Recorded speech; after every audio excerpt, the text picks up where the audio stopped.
할렐루야! 사랑하는 친구들, 어제 하루도 잘 지냈습니까?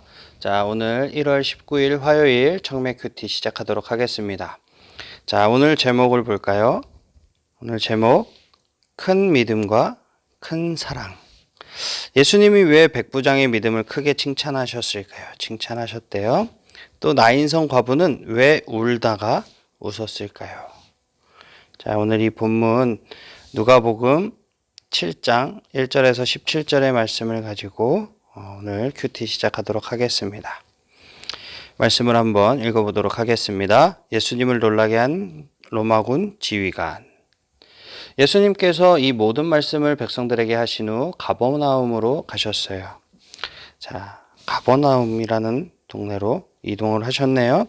그래서 어떤 백부장이 소중히 여기는 종이 있었는데 병들어 죽게 되었습니다. 병들어 죽게 되었어요. 백부장은 예수님에 관한 소문을 듣고 몇몇 유대의 장로들을 예수님께로 보내어 자기의 종을 고쳐달라고 부탁을 합니다. 그들은 예수님께 와서 간청하였습니다. 이 사람은 선생님께서 부탁을 들어줘도 될 만한 사람입니다. 이 사람은 우리 민족을 사랑합니다. 그는 우리에게 회당을 지어주었습니다. 라고 이야기하네요. 말씀을 보면 백부장은 자신의 병든 종을 심히 사랑하고 그리고 귀하게 여겼어요. 보통 이 시대의 종이라는 존재는 재산이에요.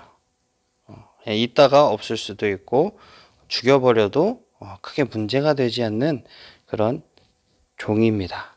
하나의 물건이에요.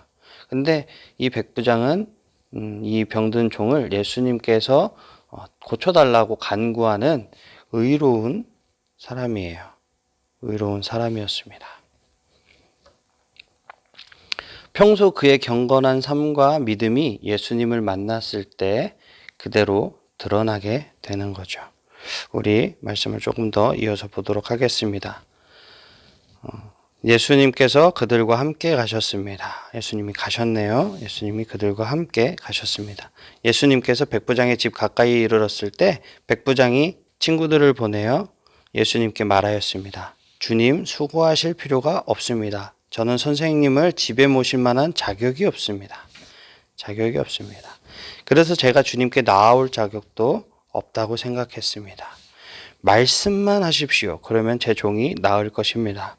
저도 다른 사람 아래에 있고 제 밑에도 부하들이 있습니다. 제가 이 사람더러 가라고 하면 가고 저 사람더러 오라고 하면 옵니다.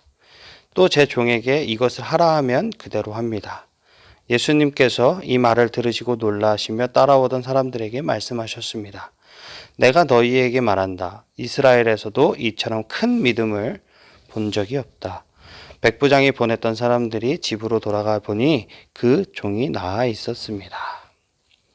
백부장의 믿음은 예수님의 권위를 적극적으로 받아들이면서 천국을 차지하게 됐어요.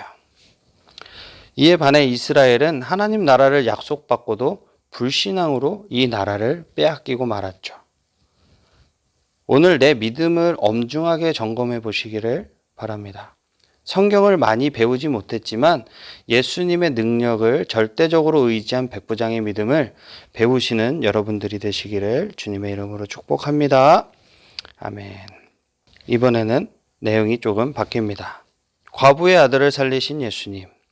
조금 뒤에 예수님께서 나인이라는 마을로 가셨습니다.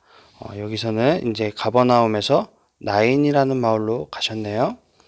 제자들과 많은 사람들도 예수님을 따라 함께 갔습니다. 예수님께서 성문 가까이에 이르렀을 때 죽은 사람이 실려 나오고 있었습니다. 죽은 사람이 실려 나오고 있었네요. 그는 과부의 하나밖에 없는 아들이었습니다. 마을 사람들이 그 과부와 함께 있었습니다. 주님께서 그를 보시고 불쌍하게 여기셨습니다. 예수님께서 아이의 어머니에게 말씀하셨습니다. 어떻게? 울지 마라. 그리고 관에 손을 대시니 관을 메고 있던 사람들이 걸음을 멈추었습니다. 예수님께서 말씀하셨습니다. 소년아, 내가 내게 말한다. 일어나라. 그러자 죽었던 사람이 일어나 앉아서 말하기 시작하였습니다. 예수님께서 그를 어머니에게 보냈습니다. 사람들 모두가 두려움에 휩싸였습니다. 사람들은 하나님께 영광을 돌렸습니다. 위대한 예언자가 우리 가운데 나타났다. 하나님께서 당신의 백성들을 돌보아 주셨다. 예수님에 대한 이 이야기는 온 유대와 그 근방에 두루 퍼져나갔습니다.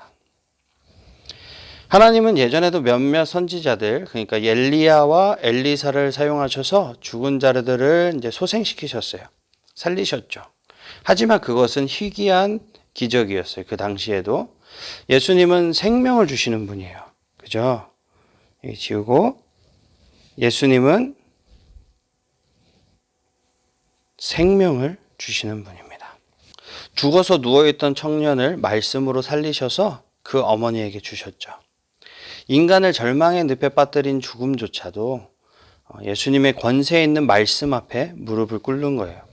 우리도 오늘 우리 가운데 오셔서 죽은 영혼들에게 생명을 주시는 그 주님을 찬양하는 귀한 청소년부 친구들이 되시기를 축복합니다. 아멘. 자, 우리 이해하기 한번 보도록 하겠습니다. 백부장의 종이 병에 걸려 죽게 되자 백부장은 몇몇 장로들을 예수님에게 보냈습니다. 예수님은 백부장에 대한 좋은 이야기를 듣고 종을 고쳐주려고 했습니다. 백부장의 집에 가까이 이르자 이번에는 백부장의 친구들이 다가와 예수님에게 백부장의 말을 전했습니다. 백부장은 높은 사람의 명령에 따라 움직이는 성격을 아주 잘 알았기에 예수님이 말씀만 하시면 자기 종이 나을 거라고 했습니다. 예수님은 백부장의 믿음에 매우 놀라시고 그 종을 고쳐주셨습니다. 예수님은 말씀에 전적으로 순종하는 마음을 큰 믿음이라고 하셨습니다. 큰 믿음. 예수님은 나인성에서 울고 있는 과부를 만나셨습니다. 그 과부는 하나밖에 없는 아들을 잃었습니다. 예수님은 모든 것을 잃은 과부를 불쌍히 여기시며 그의 눈물을 닦아주셨습니다. 죽은 아들을 말씀으로 다시 살려주시며 잃어버린 것을 되찾아 주셨습니다. 모든 것을 잃은 줄 알았는데 더 큰 기쁨을 선물해 주셨습니다. 우리의 눈에는 모든 것을 잃은 줄 알았는데 예수님께서는 큰 기쁨을 선물해 주시는 분이십니다. 그 예수님을 믿으시기를 주님의 이름으로 축복합니다. 적용하기. 예수님은 어떤 분입니까? 예수님은 아픔을 어루만져 주시는 분입니다. 아픔을 어루만져 주시는 분. 소중한 것을 잃은 사람 곁에 머물러 함께 울어주시고 우리와 함께 엎어진 자를 일으켜 세우십니다. 예수님은 고개 숙여 땅만 바라보는 자들을 다독여 하늘을 올려보게 하시고 하늘의 기쁨을 맛보게 하십니다. 한 과부의 슬픔에 기꺼이 동참하는 사람들도 있었어요. 그리고 예수님의 복음을 사방에 소문내는 사람도 있었습니다. 오늘날에도 이 두 가지가 다 필요한 거예요. 자, 그러면 우리에게 주시는 교훈은 무엇일까요? 백부장은 자기 종이 병들어 죽게 되었을 때 예수님을 찾았습니다. 그 후에 예수님 말씀에만 기대어 움직입니다. 믿음은 하나님을 찾는 것에서 끝나지 않고 하나님 말씀에 순종하는 구체적인 행동입니다. 나는 예수님을 찾고 난 후에 어떻게 행동했나요? 아까도 얘기했지만 백부장의 믿음은 예수님의 권위를 적극적으로 받아들인 거예요. 그래서 뭐가 생겼죠? 천국이라는 엄청난 것을 차지하는 거예요. 이에 반해 이스라엘은 하나님 나라를 약속받고도 불신앙으로 나라를 빼앗겼죠. 우리도 우리의 믿음을 엄중하게 좀 점검해보는 시간이 되었으면 좋겠습니다. 그 백부장의 믿음을 배우시는 여러분들이 되시기를 축복합니다. 오늘도 하나님의 말씀으로 하루를 시작하는 우리 친구들을 사랑하고 축복합니다. 아멘. 우리 친구들 내일 이 시간에 다시 만나요. 안녕.